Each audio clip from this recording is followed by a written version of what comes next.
What? If I told you a simple drink could prime the part of your brain people call the third eye, not as a miracle pill, but as a gentle, traditional aid that makes one short practice far more likely to reveal what normally slips past our notice. This drink, paired with a specific way of looking, is what many modern practitioners use to wake up subtle perception quickly. It won't guarantee visions, but it can prepare your body and attention, so the soft threshold between ordinary sight and something deeper becomes easier to cross. Listen closely. This is not a promise of supernatural power, nor a medical claim. What follows is a blend of very old reports, modern perceptual theory, and a practical exercise you can try at home. If it speaks to you, try it carefully, and if you want to experiment, comment visible below so we can compare notes later. Centuries before our modern debates. A different conversation about sight and secrecy circulated in early Christian circles and in texts we now label Gnostic. Among those writings found at Nag Hammadi is the Gospel of Mary, a non-canonical text that many scholars describe as part of a curious, alternative stream of early Christian thought. According to those accounts, Jesus taught certain students a way of seeing that was not merely physical, a trained inner vision that noticed patterns and presences normally filtered out by ordinary attention. These accounts are reports, not mainstream scripture, and they reflect a particular spiritual approach. Still, whether you read them as literal history or as metaphoric instruction, they record a claim that perception can be trained to reveal hidden layers of reality. In those traditions, the unseen was often described with terms like archontes beings, or forces that operate at the edge of human awareness, shaping what we accept as normal. Gnostic storytellers spoke of a demiurge and of levels of control woven into how people see the world. To many contemporary seekers, those same ideas translate into an observation. Something in the way we attend to the world keeps a great deal of information out of conscious reach. Whether you name those influences, archontes, cultural conditioning, or unconscious patterns. The essential point is similar. There is a filter between raw sensory input and the story your mind tells. The question becomes practical. Can we learn to relax or shift that filter so different information comes through? To answer that, we turn to how vision actually works. Think of your sight as a radio with a narrow frequency tuned to the bright central signal. Central vision, the part your eyes fix onto, gives you crisp detail. Peripheral vision is a wider antenna. It picks up motion, contrast, rapid changes, subtle textures, and light shifts. Normally, your brain privileges central input and quiets peripheral noise. That quieting is useful. It helps you read, focus, and navigate a busy street. But it also screens out fleeting phenomena, slight shadows, quick distortions, and subtle motion that could indicate something happening outside the narrow beam of attention. Softening your gaze changes that balance. When you relax the focus of the eyes, when you allow your attention to widen rather than pinning it to one point, peripheral signals flow into consciousness with less interference. Practitioners call this the soft gaze. It's not staring, it's a gentle openness, like letting the eyes rest on the whole scene, rather than a particular object. In lab terms, you might think of it as reducing the brain's attentional filter, so more raw input arrives for interpretation. In mystical language, it is an opening of the eye that looks, but does not fixate. Enter the pineal, the small, pine cone-shaped gland deep in the center of the brain that has been mythologized for millennia as the seat of inner vision. Modern science treats the pineal as a regulator of circadian rhythms through melatonin. But across cultures, it has been imagined as a bridge between the outer senses and inner states. Many traditions and many contemporary practitioners describe simple, benign ways to support that structure, not to activate it medically, but to create a physiological setting more conducive to altered attention, warmth, hydration, relaxation, and slight shifts in bodily chemistry that make the nervous system more receptive. That is where the drink comes in. Let me be clear. I will not claim that drinking a specific brew will physically activate your pineal gland in the sense of guaranteed change or medical alteration. What I will present is a safe traditional-style tonic, a simple infusion used by some practitioners to prime the nervous system for subtle perception. History and oral tradition often pair rituals of ingestion with focused attention. The drink functions as a ritual bridge between the everyday body and a practice of widened attention. Many people who use a gentle drink before their soft gaze practice report feeling calmer, more present, and more likely to notice subtle visual phenomena. That is the claim we are exploring. Facilitation, not guarantee. Before I give the suggested tonic, a safety note. The following is informational, not medical advice. If you are pregnant, nursing, on medication, have cardiovascular problems, or chronic conditions, check with a healthcare professional before trying any new herbal preparations. Avoid anything unfamiliar that might interact with medication. Use only common food-grade ingredients. If something feels wrong during the practice, dizziness, severe discomfort, disorientation, stop immediately and seek appropriate help. Here is a simple, commonly used, supportive drink you can make at home. It emphasizes warmth, mild stimulation, and grounding flavors rather than anything psychoactive. Use organic ingredients, if possible. A cup of hot water, not boiling. 1 tea bag or 1 teaspoon of chamomile, or mild green tea chamomile, if you prefer relaxation. Mild green tea, if you want light clarity. A slice of fresh lemon, or a few drops of lemon juice. A teaspoon of honey optional, for taste and comfort. A small pinch of sea salt or pink Himalayan salt, a practitioner's touch that some say helps bodily mineral balance. Or steep for 3 to 4 minutes. Sip slowly, while breathing deeply. This is a calming ritual. The warmth, the citric lift, the soft ritual of sipping, are part of the preparation. Some traditions add a pinch of turmeric for warmth. Others include a few crumbled cocoa nibs for a gentle, mood-lifting element. Avoid anything with strong stimulants or substances that alter perception. This is a primer for attention, not a gateway to chemically induced visions. Having the drink is only half of the process. The other half, the active skill, is the soft gaze. You will combine the ritual of the tonic with a disciplined, repeatable practice that trains your visual system. Here is a step-by-step method to follow over the next 7 to 10 days. Find a quiet room with low, even lighting. The goal is not total darkness, but a dim, neutral field.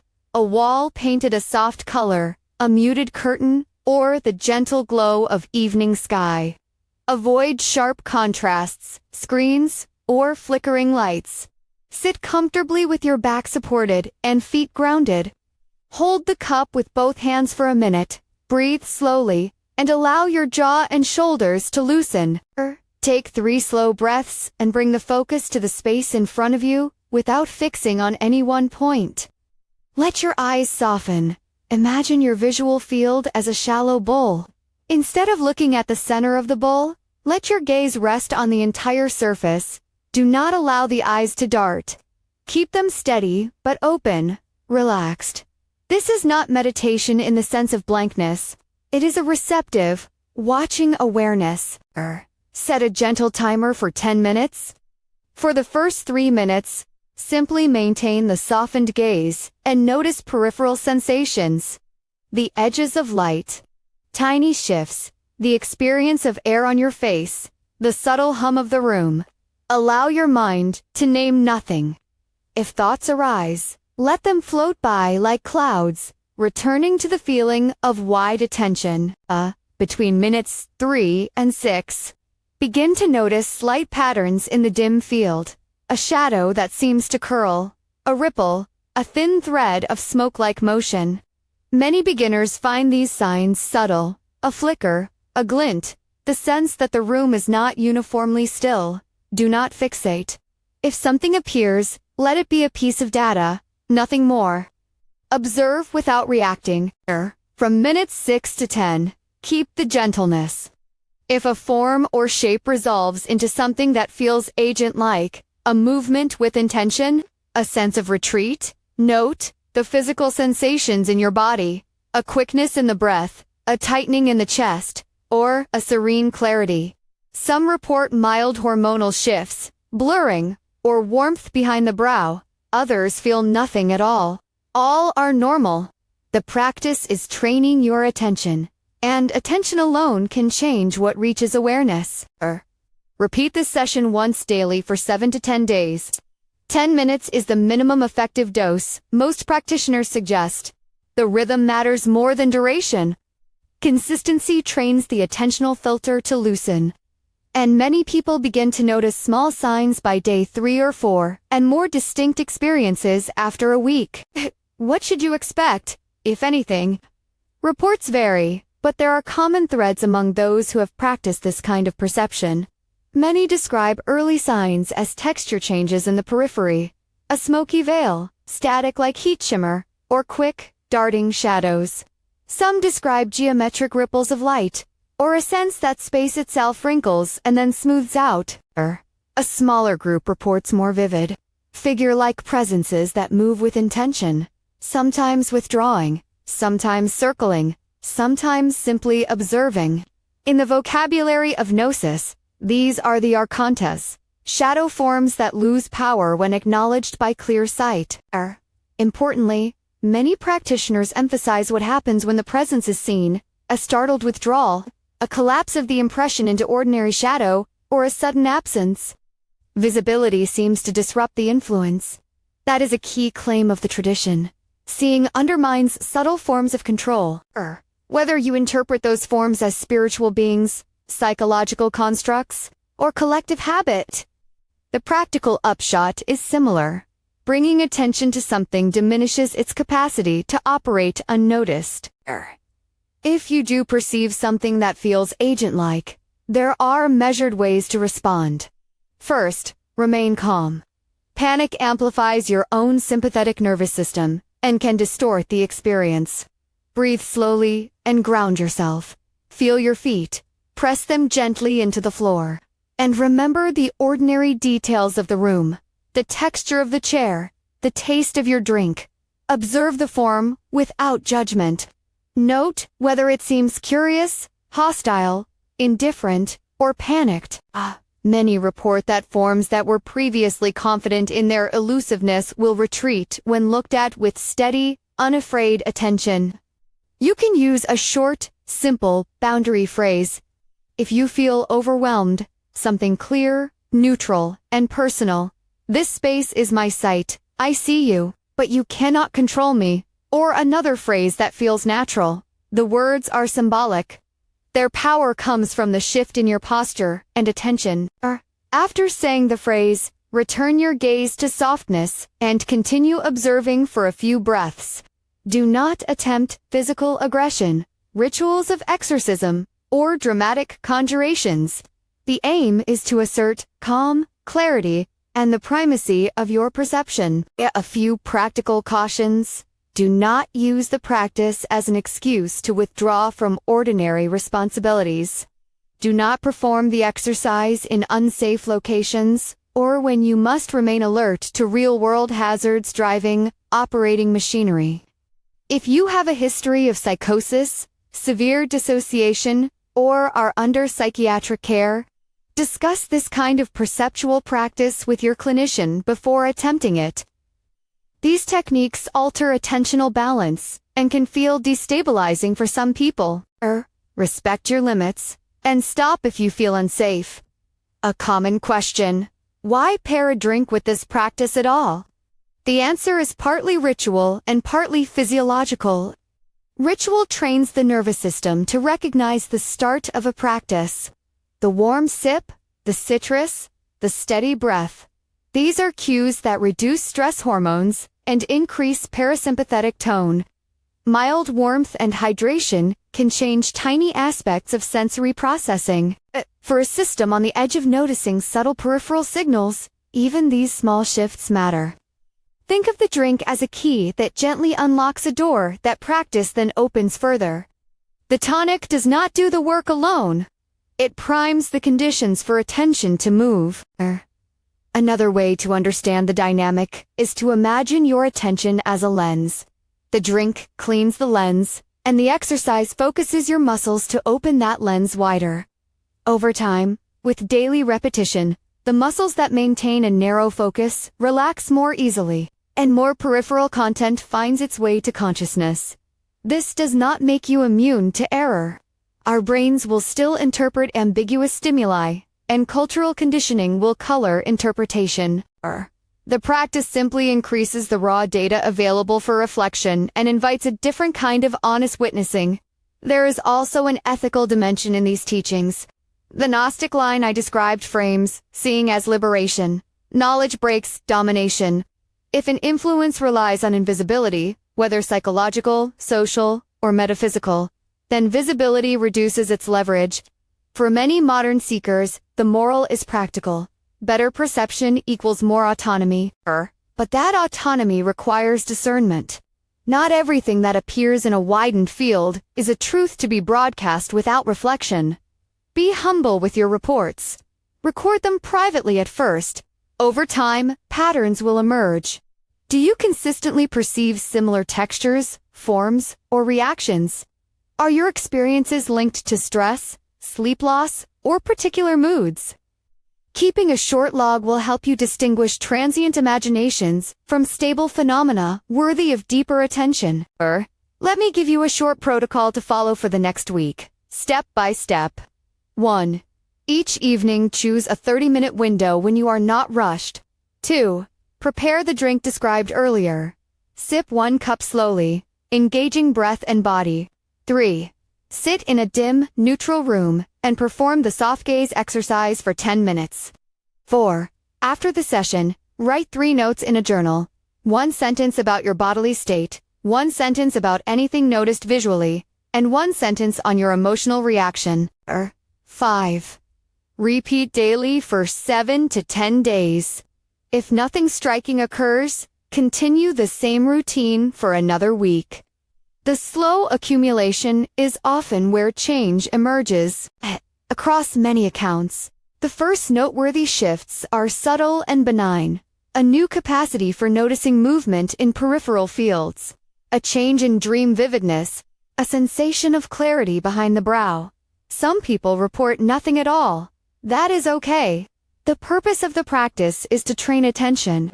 And attention itself is a valuable capacity, regardless of spectacular outcomes, where a few of the more vivid reports from experienced practitioners are worth summarizing, always as reports rather than endorsements.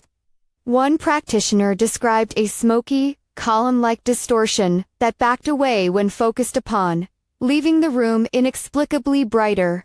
Another described geometric flashes that recurred for several nights in a row near the temple area, accompanied by a deep sense of being measured rather than harmed.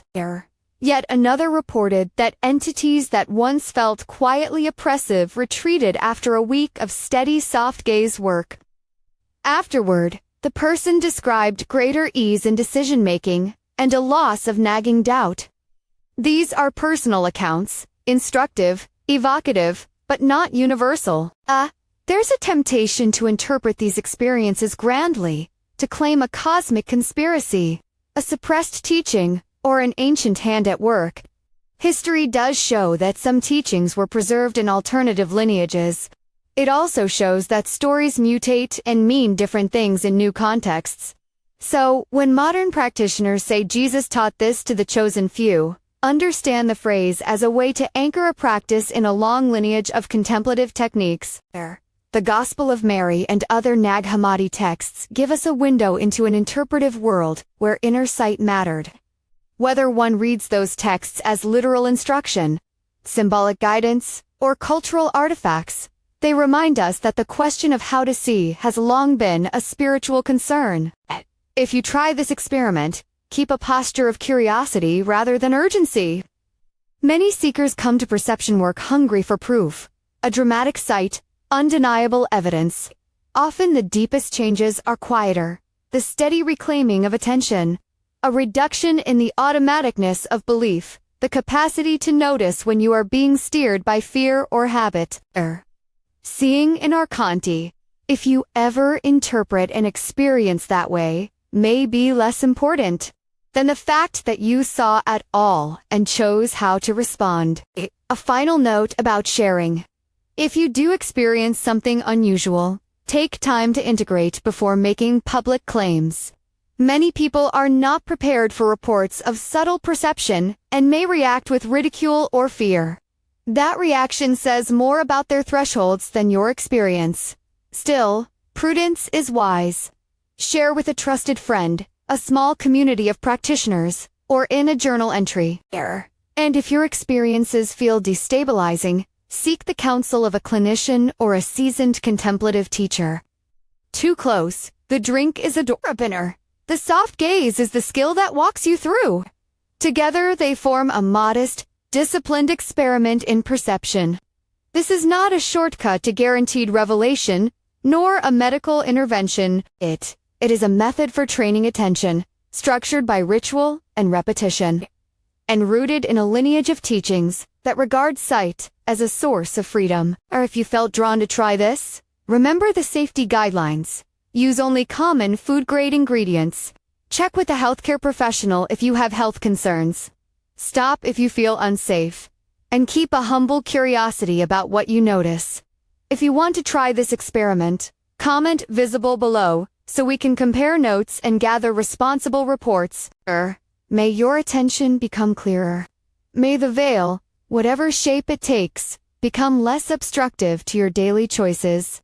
And whether you name what you see, Arcantis, psychological patterns, or simply the flicker of a living world, may this practice return to you the simple capacity to notice, and through noticing, to choose. Share your experience when you are ready. Comment visible if you saw a change, and let us build a careful conversation together.